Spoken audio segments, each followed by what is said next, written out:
Cigarette খাওয়া নাকি মাকরু, তাহলে কি সিগারেট খাইলে নামাজ কবুল হবে? মাকরু মানে তো খারাপ, মাকরু মানে হারাম, ও তো হারাম খাদ্য, ইবাদত কবুল হবে না। জানাজার সালাতে সানা ও সূরা ফাতিহা পড়তে হবে কি? সূরা ফাতিহা পড়তে বাধ্য, সানা পড়তে হবে না।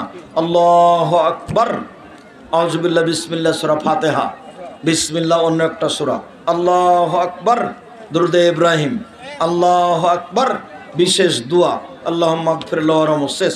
আসসালামু আলাইকুম ওয়া রাহমাতুল্লাহ, আসসালামু আলাইকুম ওয়া রাহমাতুল্লাহ।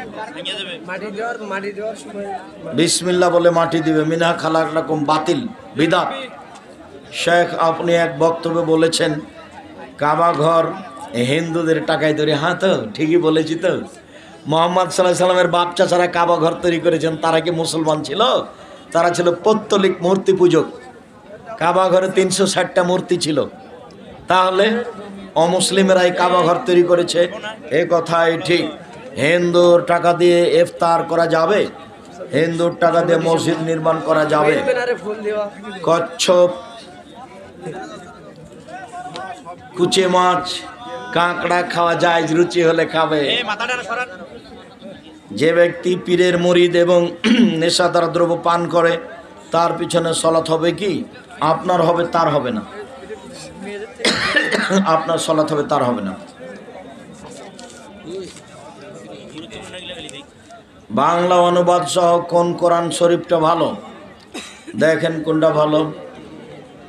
ছেলে নামাজ না পড়লে তার রোজগারের টাকা খাওয়া যাবে কি না? রোজগারের টাকা খাওয়া যাবে, তবে নামাজ তাকে পড়তে হবে বাধ্য। যদি আপনার ছেলে হয়, আপনি মা বাপ তাকে পিটাবেন, পিটিয়ে পড়াতে হবে। মেয়ে নামাজ না পড়লে তার হাতের খাওয়া যাবে? যাবে। মেয়েকে পিটিয়ে নামাজ পড়াতে হবে। আপনি মা, কেমন মা, কি বলেন আপনি? শায়েখ আমাদের গ্রাম মহল্লা কবর জিয়ারত বা কবর পাকা করা কি ঠিক? কবর পাকা করা হারাম, ভেঙে দিতে হবে। আগামীকাল সন্ধ্যা হতে হতে যত কবর আছে পাকা করা সব ভেঙে দিতে হবে, গুঁড়ে দিতে হবে একবারে। হারাম, আল্লাহ নবী নিষেধ করেছে। শায়েখ আমি যখন সালাত আদায় করি তখন শুধু দুনিয়াবি কথা মনে পড়ে। পড়ুক, খালি তুমি বলবা নাউজুবিল্লাহ মিন জালিক, আর বাম দিকে একটু থুথু দিবেন, থু থু, নাউজুবিল্লাহ মিন জালিক, তারপর কমে যাবে। আমার বিবাহ হয়েছে দীর্ঘ 10 বছর আগে, কিন্তু বিবাহ করেছি একা। আমার পিতাও জানেন না তোমার বিবাহ হয়নি। সেদিন থেকে যা হচ্ছে তা জেনা, যত সন্তান হয়েছে তা অবৈধ। জাযাকুমুল্লাহ খাইর, বারাকাল্লাহ। অবৈধ, সাথে সাথে তোমাকে এখন আবার বিবাহ পড়াতে হবে তোমার বাপকে দিয়ে।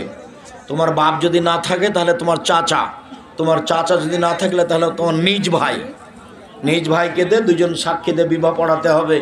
তাছাড়া তোমার সন্তানাদি সব হারাম হবে আর ফলাফল জাহান্নাম হবে।